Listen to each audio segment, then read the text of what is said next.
అందరికీ నమస్తే అండి. రాష్ట్ర వ్యాప్తంగా కూటమి ఎమ్మెల్యేల పనితీరు ఎలా ఉంది? సో, ఓవరాల్‌గా మంచి, చెడు అన్నిటిని డిస్కస్ చేస్తూ మన ఛానల్‌లో ప్రతిరోజు ఒకళ్ళో ఇద్దరు ఎమ్మెల్యేలకు సంబంధించి రిపోర్ట్స్ ఇస్తున్నాం కదా! సో, ఇప్పుడు ఉమ్మడి అనంతపురం జిల్లాలో కళ్యాణదుర్గం నియోజకవర్గ ఎమ్మెల్యే అలిమినేని సురేంద్రబాబు గారి పనితీరు ఎలా ఉంది? సో, ఇక్కడ గ్రౌండ్ రిపోర్ట్ ఫీడ్‌బ్యాక్ ఎలా ఉంది? పాజిటివ్స్ ఏంటి? నెగెటివ్స్ ఏంటి? అనేది ఈ వీడియోలో చూద్దాం. ఇవేవి కూడా వ్యక్తిగతంగా టార్గెట్ చేసినవైతే కాదు.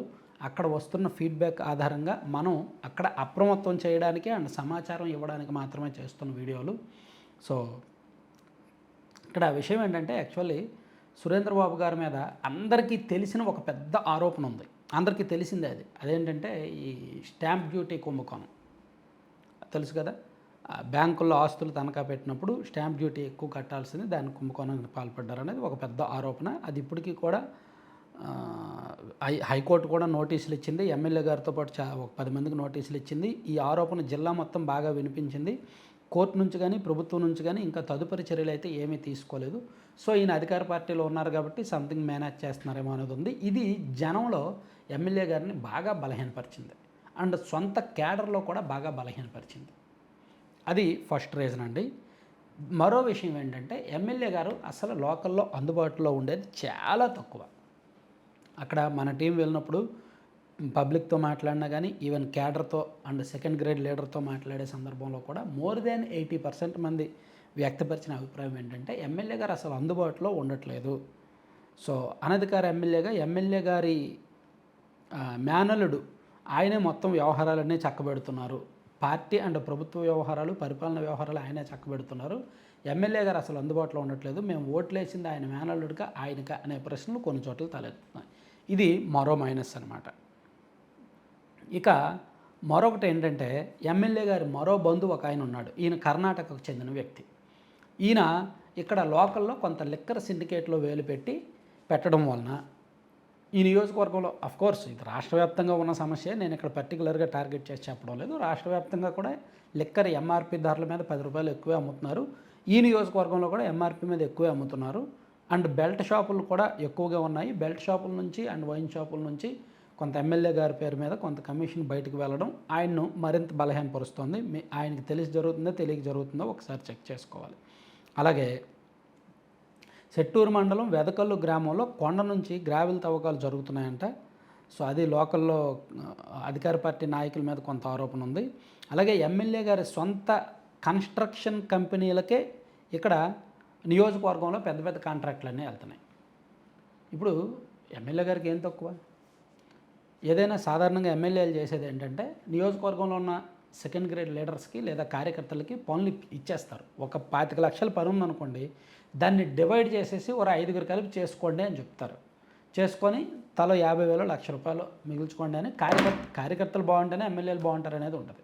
కానీ ఇక్కడ ఎమ్మెల్యే గారి కంపెనీనే టెండర్ వేసి ఇంకెవరూ టెండర్లు వేయకుండా ఆ కంపెనీకే ఎక్కువగా పనులు వస్తుండడం ఒక పెద్ద ఆరోపణ అన్నమాట. సో, దీనికి అంటే ఈ టెండర్ వ్యవహారాలన్నీ చూసేది కూడా ఇంకో మేనల్లుడును అండ్ బంధువులందరూ చూస్తున్నారు. అదొకటి కొంచెం ఇబ్బందికరంగా మారింది. అలాగే నియోజకవర్గంలో రియల్ ఎస్టేట్ వ్యాపారం కూడా బయట వాళ్ళు ఎవరిని రియల్ ఎస్టేట్ వ్యాపారం చేయనివ్వట్లేదు. లేఅవుట్లు వేయనివ్వట్లేదు. ఆయనకి సంబంధించిన వాళ్ళే లేఅవుట్లు వేస్తున్నారు. వాళ్ళే అక్రమ లేఅవుట్లు వేస్తున్నారు. అండ్ కొంత భూ ఆక్రమణలు కంప్లైంట్లు కూడా ఎక్కువగా ఉన్నాయి. ఇలా కన్స్ట్రక్షన్ పర్సంటేజ్లు ఇవన్నీ ఎక్కువగా ఉన్నాయి. దీంతోపాటు బ్రహ్మసముద్రం మండలంలో కూడా కొన్ని ఇంటర్నల్ వ్యవహారాలు జరుగుతున్నాయి. ఇవన్నీ మైనస్ అనమాట. సో, ఓవరాల్గా ఎమ్మెల్యే గారి మీద క్యాడర్లో బాగా వ్యతిరేకత ఉంది. 1 అవినీతి ఆరోపణలు వస్తున్నాయి. 2 అందుబాటులో ఉండడం లేదు. 3 ఈ పనులన్నీ కూడా క్యాడర్ మేనేజ్మెంట్ లేకుండా, పొలిటికల్ మేనేజ్మెంట్ లేకుండా పనులన్నీ కూడా సొంతంగానే చేసుకుంటున్నారనేది. దీంతోపాటు ఇతర చిన్న చితక అన్ని నియోజకవర్గాల్లో జరిగే ఆరోపణలే కొన్ని ఉన్నాయి. సో, దీనివలన ఏంటంటే పబ్లిక్ రిలేషన్స్ లేవు అండ్ క్యాడర్ మేనేజ్మెంట్ లేదు, పొలిటికల్ మేనేజ్మెంట్ లేదు. ఏది సవ్యంగా జరగడం లేదు.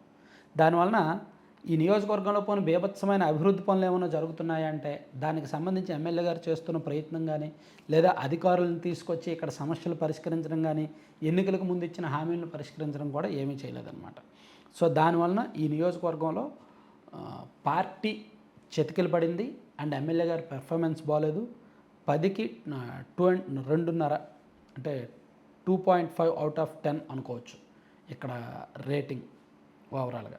సో ఇక్కడ చాప కింద నీరులాగా వైసీపీ బలపడుతోంది. వైఎస్ఆర్ కాంగ్రెస్ పార్టీకి అంటే దాదాపుగా ఇప్పుడున్న పరిస్థితే కొనసాగితే ఈ నియోజకవర్గం వచ్చే ఎన్నికల్లో గెలవడం కష్టం అనేది లోకల్లో సొంత పార్టీ క్యాడర్ నుంచి అండ్ పబ్లిక్లో వివిధ వర్గాల నుంచి వస్తున్న ఫీడ్బ్యాక్ అనమాట. సో రాష్ట్రంలో ప్రతి నియోజకవర్గం మీద కూడా ఆల్మోస్ట్ అన్ని జిల్లాల్లో కూడా ప్రతి నియోజకవర్గం మీద మనం ప్రతిరోజు రోజుకు 1-2 నియోజకవర్గాలకు సంబంధించి అప్డేట్స్ ఇద్దాము. పాజిటివ్ ఉంటే పాజిటివ్, నెగిటివ్ ఉంటే నెగిటివ్. కొన్ని మరీ ఎక్కువ అరాచకాలు ఉన్నాయనుకోండి పేర్లు చెప్పట్ల, ఎందుకంటే లీగల్గా కొన్ని ఇబ్బందులు వస్తాయి. లేదు అప్రమత్తం చేస్తే సరిపోద్ది, చిన్న చిన్న కామన్ అవినీతి ఆరోపణలు అనుకోండి పేర్లతో సహా చెప్తున్నాం, ఎందుకంటే లీగల్గా ఇబ్బంది అవ్వకూడదు. అండ్ ఎమ్మెల్యేలని మరీ అరాచకవాదులు అనే పదం వాడినప్పుడు వాళ్ళ పేర్లు చెప్తే వాళ్ళు ఇబ్బంది పడతారు, మనకు లీగల్గా సమస్యలు వస్తాయి. అందుకని నేను కొన్ని నియోజకవర్గాలకి పేర్లు చెప్పకుండా, నియోజకవర్గం పేరు ఎమ్మెల్యే పేరు చెప్పకుండా చేస్తున్నాను, కొన్ని మాత్రం పేర్లతో చేస్తున్నాను. ఇది కొంచెం జాగ్రత్తగా నా పరిమితికి లోబడి చేస్తున్న వీడియోలు అనమాట. సో కంటెంట్ నచ్చితే మాత్రం అందరికీ షేర్ చేయండి. అండ్ కొత్త వాళ్ళు ఎవరైనా ఉంటే సబ్స్క్రైబ్ చేసుకోండి. ఇంకో 4-5 వీడియోలు చూసి శాంపిల్ చూసి సబ్స్క్రైబ్ చేసుకోండి. Thank you.